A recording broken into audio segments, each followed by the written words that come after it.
à prier. Juste pour éclairer ce que nous avons comme programme, et ensuite nous allons revenir dans la prière.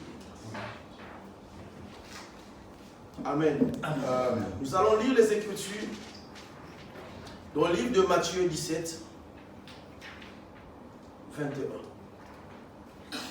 À la maison, nous pouvons lire à partir du verset 14 jusqu'à 21. En tout cas, je peux lire à partir du verset 14.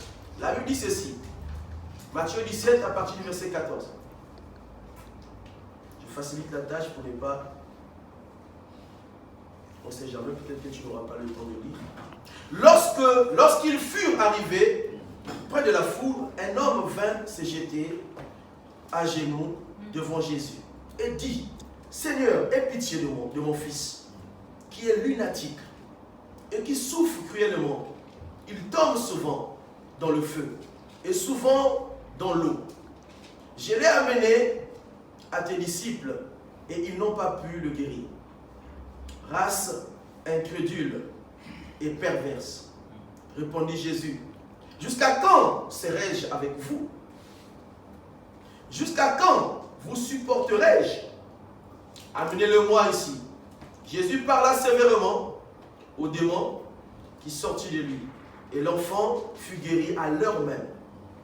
Alors les disciples s'approchèrent de Jésus et lui dirent en particulier: Pourquoi n'avons-nous pu chasser ces démons?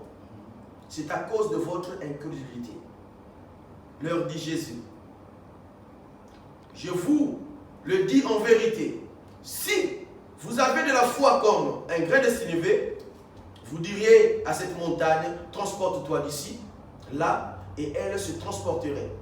Rien ne vous serait impossible. Verset 21. Mais cette sorte de démon ne sort que par la prière et le jeûne. Parole du Seigneur.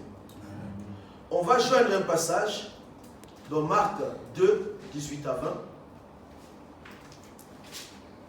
Après, nous allons vous expliquer. Marc 2, 18 à 20. Je lis la parole du Seigneur. Les disciples de Jean et les pharisiens jeûnaient. Ils vinrent dire à Jésus: Pourquoi les disciples de Jean et ceux des pharisiens jeûnent-ils, tandis que tes disciples ne jeûnent point? Jésus leur répondit: Les amis de l'époux peuvent-ils jeûner pendant que l'époux est avec eux? Aussi longtemps qu'ils ont avec eux l'époux, ils ne peuvent jeûner. Verset 20. Le jour viendra où l'époux leur sera enlevé, et alors ils jeûneront en ces jours-là. Parole du Seigneur. Amen. Alléluia. Est-ce qu'on peut acclamer pour la parole de Dieu?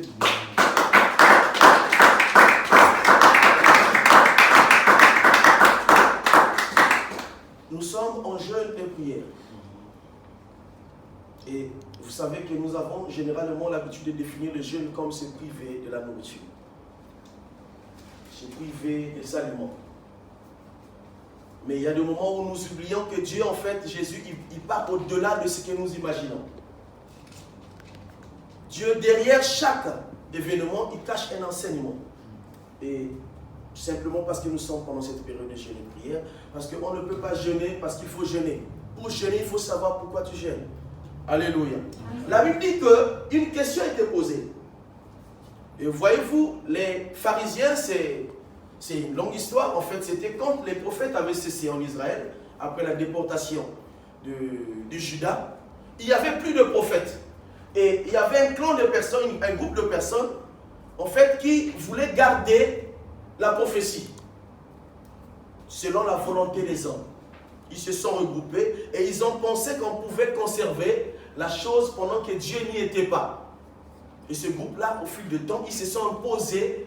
Ils ont même appliqué des lois qui, jusqu'à quand on voyait la mort de Jésus, en fait, c'était selon eux. Alléluia. Donc, ils se sont imposés en Israël avec leurs lois que eux-mêmes, ils ne respectaient pas. Et quand vous voyez Jean-Baptiste baptisé, la plupart de ceux qui venaient se faire baptiser, c'était les pharisiens. Quand il a prononcé la parole, race des vipères, qui vous a appris à fuir la colère de Dieu? En fait, ils voyaient en eux qui n'avaient pas la crainte de Dieu, mais ils voulaient venir se protéger parce qu'ils avaient écouté le message du salut qui avait déjà été annoncé depuis les temps. Alléluia. Il n'y avait pas de prophète. Ils ont compris qu'il y avait un prophète qui était venu. En fait, il fallait aller. Parce que tous, ils étaient conscients qu'à une période, un libérateur devait venir. Et par des signes, ils ont compris. Alléluia. Jean avait ses disciples. Alors, il voit les disciples de Jésus, il pose la question. Il dit, mais Jésus, comment se fait-il que nous gênons? Les pharisiens, ils jeûnent. Et c'était selon la loi. Quand vous lisez les jeûnes, ce n'est pas seulement au temps de Jean. Depuis, vous voyez, David a la jeûné pendant qu'il attendait que son fils qu'il attendait avec Bécheba, qu'il ne soit pas mort, il jeûnait. Vous voyez, avant, il y avait le jeûne qui existait. Mais pourquoi nous gênons conformément à la loi? Les disciples de Jean, parce qu'ils savaient que Jean était le précurseur. C'est Jean qui devait, en fait, venir avant le Messie qui était Jésus. Ça, c'était connu de la loi. Mais comment se fait-il qu'eux, ils jeûnent, nous continuons à jeûner selon cette loi, mais toi, tes disciples ne jeûnent pas? Alléluia. Et c'est là que le verset 21 intervient. Il dit qu'ils ne peuvent pas jeûner tant que l'époux est avec eux. Mais un moment viendra où l'époux ne sera plus avec eux, et c'est en ce jour-là qu'ils vont commencer à jeûner. Alléluia. C'est en ce moment-là qu'ils vont commencer à jeûner. Et dans le deuxième passage que nous avons lu, c'était quel passage? C'était Marc 2. Vous l'avez retenu? 2, 18. Oui. 2, 18. Très important. C'est la question qui fut posée. Dans ce qu'ils sont en train de vivre, ça crée un problème entre eux qui prient le même Dieu et ceux qui sont appelés disciples de Jésus. Alléluia. Et quand vous lisez, vous allez comprendre en fait que quand nous revenons dans Ésaïe 58, à partir du verset 6 et 7, vous allez comprendre en fait le jeûne, c'est un système que Dieu a mis en place pour l'Église afin de découvrir certaines choses dans nos vies. Alléluia. Afin de découvrir. Et quand vous écoutez la réponse de Jésus, Jésus leur dit, incrédule. Il n'était pas en jeûne, ni Jésus. Parce que quand vous voyez Jésus, on amène l'enfant lunatique devant Jésus. Jésus prie sévèrement pour l'enfant. L'enfant est guéri à l'instant même. Jésus n'était pas en état de jeûne. Alléluia. Ni les disciples, ni Jésus. Alléluia. Amen. Je vais juste nous amener à comprendre ce que Dieu veut nous montrer afin que nous puissions faire un travail de tous les jours dans le jeûne pour découvrir ce qui est caché en nous. En fait, c'est un service que nous nous rendons nous-mêmes sans nous rendre compte. Alléluia. Tant que Jésus était avec eux, tout ce qu'il faisait comme miracle, parce que n'oubliez pas qu'après, il les a testés, il les a envoyés 2 à 2 pour aller faire un travail. Ils sont allés, ils ont réussi à ce travail, ils sont revenus. Ils ont donné les résultats de tout ce qu'ils ont eu à faire. C'était du bon résultat. Ça n'avait rien à voir avec le jeûne et la prière. Alléluia. Amen. Jeûner, c'est très, très, très important, bien aimé. C'est très important. Et vous voyez qu'il dit que c'est quand l'époux sera enlevé, c'est en ce moment-là qu'ils vont comprendre qu'il faut jeûner. Parce qu'il y a des choses que Dieu, la Bible dit qu'il est venu, il a effacé l'acte des ordonnances qui nous condamnent. Dieu est venu pour faire un travail. Mais il y a des moments, parfois, nous oublions qu'il y a un travail aussi qui reste à l'homme d'accomplir. Que nous soumettons tout à Jésus. Amen. Alléluia. Amen. Et donc, quand nous gênons, en fait, selon Ésaïe 58, versets 6 à 7, le jeûne que Dieu nous recommande, en fait, de toute fois quand nous gênons, la Bible est sévère sur le jeûne. Elle dit que quand tu es dans le temps de jeûne, tu dois respecter à 100% la loi de Dieu. Et c'était comme ça. Elle dit que quand tu étais en jeûne, tu observais à la loupe la loi de Dieu. Que pendant que tu n'étais pas en jeûne. Et celui qui s'exerçait en jeûne de tous les jours, c'est-à-dire celui qui faisait du jeûne le quotidien de sa vie, a dit qu'il arrivait à enlever chaque péché dans sa vie. Alléluia. Et remarquez que tout péché ne vient pas du diable. Nous avons des caractères. On en a déjà parlé une fois, je crois. Nous avons des caractères que nous avons acquis. Vous savez qu'il y a des hommes qui ont grandi dans un quartier et du fait qu'il soit dans un milieu, il a acquis un caractère. Et ce caractère est devenu un péché pour lui. Un obstacle. Il y a des gens, ils ne passent pas une heure sans se mettre en colère. C'est par rapport à l'atmosphère du milieu de l'environnement où il a grandi. Il y a des gens, ils ne passent pas une minute sans un sourire. Ça dépend de l'atmosphère. Ça n'a rien à voir avec le diable.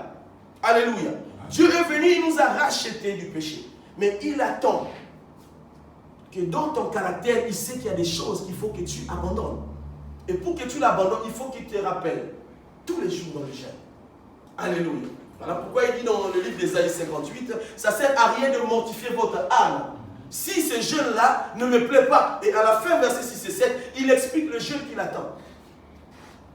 Ça veut dire quoi? Quelqu'un qui n'a pas mangé pendant la journée et qui n'a pas respecté sa loi, et celui qui a mangé et a respecté sa loi, qui Dieu prendra? C'est celui qui a mangé. Alléluia.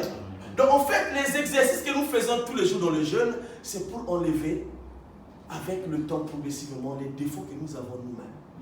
Alléluia. J'ai vu un homme, quand il se fâche, il peut tomber évanoui comme ça. Ça veut dire que sa colère, personne ne peut le maîtriser. Quand il se fâche, il y a de ces choses, il y a des rites qu'il faut faire autour de lui afin de le calmer. Sinon, il ne se calme pas. J'ai vu des hommes comme ça. Et vous voyez son visage transformé. Il ne peut pas se calmer.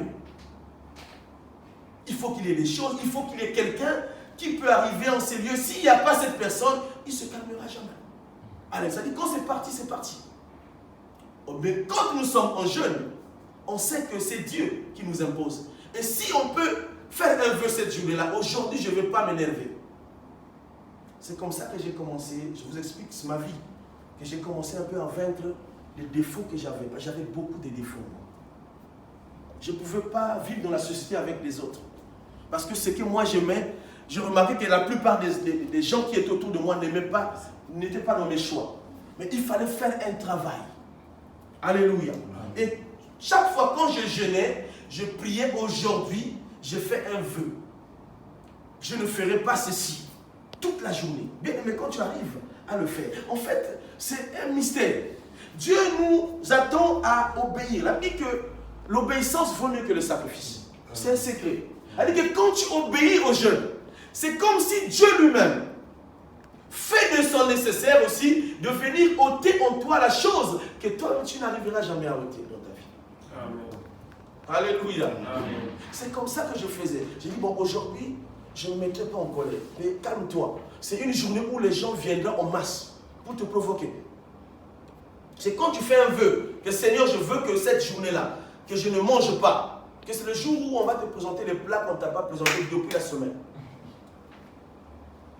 Et il faut combattre. C'est là où j'aime la persévérance. Il faut persévérer, bien aimé. C'est un mot qui nous échappe, qu'on prononce facilement. Mais il faut rentrer dans la profondeur de la définition du mot. La persévérance, c'est faire quelque chose qui n'est pas facile aux yeux des hommes. Mais le fait de le faire, refaire, tu arriveras à le faire. Alléluia. Aujourd'hui, je ne me fâche pas. Aujourd'hui, je n'injurie personne. Même si quelqu'un m'amène un sujet qui... Je n'injurie personne. Et vous savez, pour d'autres personnes, c'est comme un dent. S'il n'a pas injurié, même si le flot comme ça en cours de route, il faut qu'il t'injurie. Parce que c'est comme ça sa nature. Mais quand une telle personne est en jeûne, il fait une prière, il va s'abstenir. Parce que le jeûne, ce n'est pas seulement s'abstenir des aliments que nous voyons, la nourriture que nous achetons. Non. Quand on parle des aliments, la chair vit aussi des aliments qui sont spirituels. Alléluia. Et qui nourrit la chair. C'est-à-dire que tout ce qui a tendance à nourrir ta chair, tu refuses cette journée. Dis refuse. Je ferme toutes les portes aujourd'hui. Et si tu arrives, bien aimé, à le faire pendant une journée, ça veut dire que tu peux le faire pendant 2 jours. Et le fait de le faire tous les jours, ça peut devenir toute ta vie. C'est ça le souhait de Dieu. C'est que nous puissions enlever tout ce qui n'est pas de lui en nous. Et ça, cela se passe progressivement. Et quand vous lisez Paul, en fait, Paul s'est retrouvé dans cette situation. Il est passé par les eaux de baptême, la repentance, mais il s'est rendu compte qu'il y avait toujours des choses en lui qui ne quittaient pas. Alléluia. Et il fallait faire des exercices pour ces choses-là. Il fallait séparer son corps, il fallait séparer son esprit. C'est-à-dire qu'en lui, quand vous lisez, c'est comme s'il s'est séparé en deux. Parce qu'il avait compris cette notion. Alléluia. Ce n'est pas facile, bien aimé. Et vous savez qu'un caractère, c'est l'ensemble des habitudes. Quand tu es habitué à faire quelque chose, et la chose devient un caractère, et pour enlever ce caractère-là, bien aimé, ce n'est pas facile. Alors pourquoi il y a des hommes aujourd'hui, il y a des femmes aujourd'hui, c'est difficile de les accepter. Quand ils sont quelque part, j'ai vu un homme de Dieu de surpoids. Il dit qu'il a interdit strictement à sa femme de parler publiquement. Parce qu'il sait que quand sa femme parle, en fait, c'est compliqué. Il ne permet pas à sa femme de parler parce qu'il connaît sa femme. Il y a des hommes aussi comme ça. C'est-à-dire que quand elle prend la parole,